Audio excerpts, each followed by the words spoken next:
పార్లమెంట్లో ప్రతిష్టంభన నెలకొంది. ఇవాళ 14వ రోజు సమావేశాలు ఉదయం 11 గంటలకు ప్రారంభం కానున్నాయి. యువతపై పోలీసుల కాల్పులు, అయోధ్య విరాళాల చోరీపై చర్చ జరపాలని విపక్షాలు పట్టుబడుతున్నాయి. ప్రధాని మోదీ, అమిత్ షా సభకు వచ్చి సమాధానం ఇవ్వాలని ప్రతిపక్ష నేత రాహుల్ గాంధీ డిమాండ్ చేశారు.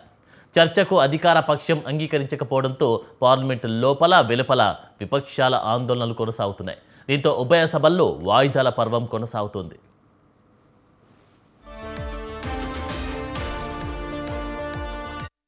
ఇక ఇదే అంశానికి సంబంధించినటువంటి పూర్తి డీటెయిల్స్ మా ప్రతినిధి సవిన్ అందిస్తారు. సవిన్, పార్లమెంటు వర్షాకాల సమావేశాల్లో ప్రతిష్టంభన కొనసాగుతోంది. ప్రధానంగా ఈ రోజు పార్లమెంటు వర్షాకాల సమావేశాలు 14వ రోజు 11 గంటలకు ప్రారంభం కాబోతున్నాయి. ముఖ్యంగా ఢిల్లీలో జంతర్ మంతర్ వద్ద విద్యార్థులు, యువతపై పోలీసు కాల్పులు, అదేవిధంగా అయోధ్య విరాళాల చోరీపై చర్చ జరపాలంటూ విపక్షాలు పట్టుబడుతున్నాయి. ప్రధానమంత్రి నరేంద్ర మోడీ, అదేవిధంగా అమిత్ షా సభకు వచ్చి దీనిపై సమాధానం ఇవ్వాలంటూ కూడా ప్రధాన ప్రతిపక్ష నేత, లోక్సభ ప్రధాన ప్రతిపక్ష నేత రాహుల్ గాంధీతో పాటు ఇండియా కూటమి డిమాండ్ చేస్తున్న పరిస్థితి నెలకొంది. ముఖ్యంగా చర్చకు అధికార పక్షం అంగీకరించకపోవడంతో పార్లమెంటు లోపల వెలుపల విపక్షాల ఆందోళనలు పెద్ద ఎత్తున కొనసాగుతున్నాయి. దీంతో అటు లోక్సభ, ఇటు రాజ్యసభ రెండు ఉభయ సభల్లో వాయిదాల పర్వం, ప్రతిష్టంభన కొనసాగుతున్న పరిస్థితి అయితే మనకు కనబడుతోంది. ప్రధానంగా పార్లమెంటు వర్షాకాల సమావేశాల ప్రారంభం కంటే ముందే కేంద్ర ప్రభుత్వం నిర్వహించినటువంటి అఖిలపక్ష సమావేశంలో లీక్ పేపర్ లీకేజీ, అదేవిధంగా అవకతవకలు,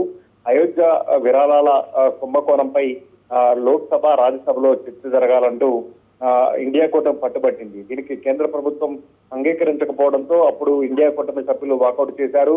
ఆ తర్వాత నీట్ పరీక్ష పేపర్ లీకేజీపై కేంద్ర మంత్రి రాజీనామా చేయాలంటూ పార్లమెంటు వర్షాకాల సమావేశాలు జరుగుతున్న తొలి రోజునే పెద్ద ఎత్తున ఢిల్లీ జంతర్ మంతర్ వద్ద విద్యార్థులు, యువత రోడ్లపైకి వచ్చి నిరసన తెలపడం, పార్లమెంటు ముట్టడికి పిలుపునివ్వడం, దీనిపై విద్యార్థులపై పెద్ద ఎత్తున పోలీసులు లాఠీచార్జ్ చేయడం. ఆ తర్వాత రోజు లోక్సభ ప్రధాన ప్రతిపక్ష నేత రాహుల్ గాంధీతో పాటు మల్లికార్జున ఖర్గే, కాంగ్రెస్ పార్టీ ముఖ్య నేతలు, ఇండియా కూటమి నేతలంతా ప్రధానమంత్రి నరేంద్ర మోడీ నివాసం ఎదుట ధర్నా చేయడం, ఇట్లాంటి సంఘటనలు చోటు చేసుకున్న నేపథ్యంలో కేంద్ర ప్రభుత్వం దిగువచ్చి కేంద్ర మంత్రితో రాజీనామా చేయించింది. ఆ తర్వాత కూడా లోక్సభలో విద్యార్థులు, యువతపై జరిగినటువంటి లాఠీచార్జ్, ఆ తర్వాత నమోదు చేస్తున్నటువంటి కేసులపై కేంద్ర హోంశాఖ మంత్రి అమిత్ షా స్పష్టమైన ప్రకటన చేయాలి, అదేవిధంగా కేంద్ర ప్రభుత్వం తమ వైఖరి తెలియజేయాలి అని కోరడంతో పాటు అయోధ్య గతంలో కేంద్ర ప్రభుత్వం, అదేవిధంగా అయోధ్య తీర్థ ట్రస్ట్ అత్యంత ప్రతిష్టాత్మకంగా నిర్మించినటువంటి అయోధ్య రామ మందిర నిర్మాణంలో చోటు చేసుకున్నటువంటి అవకతవకలపై కూడా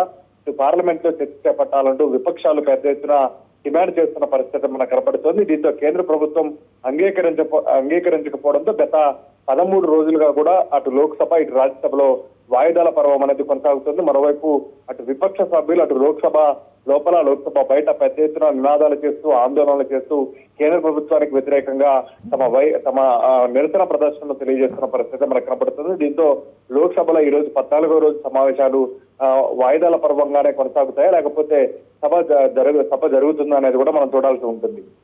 రైట్, థ్యాంక్ యూ సవిన్.